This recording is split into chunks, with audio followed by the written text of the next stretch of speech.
Bonjour à tous, dans cette vidéo, nous allons voir comment déterminer un seuil à l'aide du logarithme. Dans l'exemple, on nous dit soit un la suite définie pour tout entier naturel n par un égale 200 moins 50 multiplié par 0,95 puissance n. Dans la première question, on nous demande de trouver la limite de la suite un. Alors la première chose qu'on va dire, c'est que la limite quand n tend vers plus l'infini du terme 0,95 puissance n, eh bien c'est 0 parce que le nombre 0,95, il est compris strictement entre 1 et moins 1.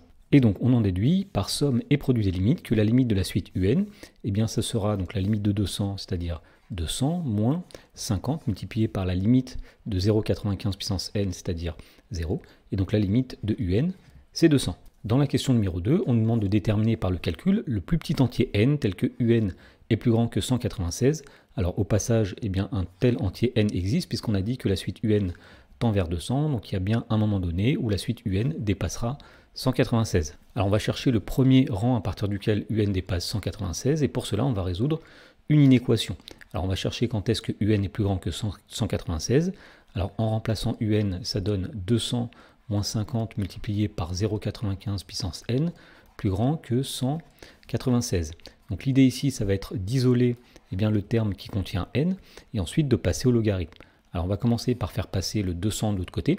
Donc à gauche, il va rester 50 fois 0,95 puissance n plus grand que, alors 196 moins 200, ça donne moins 4.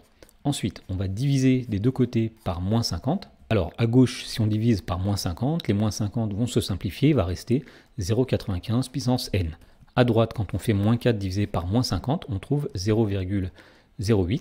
Et puisqu'on a divisé par un nombre qui est négatif, il faut changer le sens de l'inégalité. Alors ce qu'on cherche à trouver ici, c'est le n. Alors le problème, c'est que n est en exposant, il faudrait le faire tomber devant.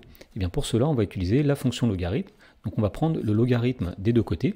Donc ln de 0,95 puissance n va être plus petit que ln de 0,08. On n'a pas changé le sens des inégalités puisque la fonction ln est une fonction qui est strictement croissante sur grand R.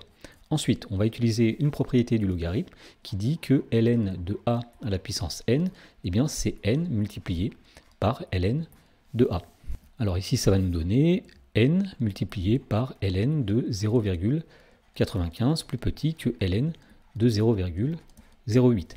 Maintenant, il nous faut isoler n, donc on va diviser par ln de 0,95, donc à gauche, il va rester n.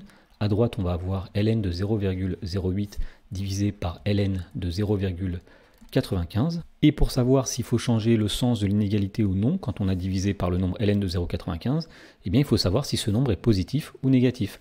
Alors il y a une deuxième propriété qui est à connaître, qui dit que le logarithme d'un nombre a sera négatif si et seulement si ce nombre-là est plus petit que 1. Alors le nombre 0,95 est plus petit que 1, donc quand on a divisé par ln de 0,95, on a divisé par un nombre négatif, donc il va falloir changer ici le sens de l'inégalité. Pour finir, on prend une calculatrice pour évaluer une valeur approchée de ce nombre, et on trouve que ce nombre est à peu près égal à 49,24. Alors, on sait que le nombre n, c'est un nombre entier qui est strictement plus grand que 49,24. Donc, le plus petit entier n tel que un est plus grand que 196, eh bien, c'est n égale 50.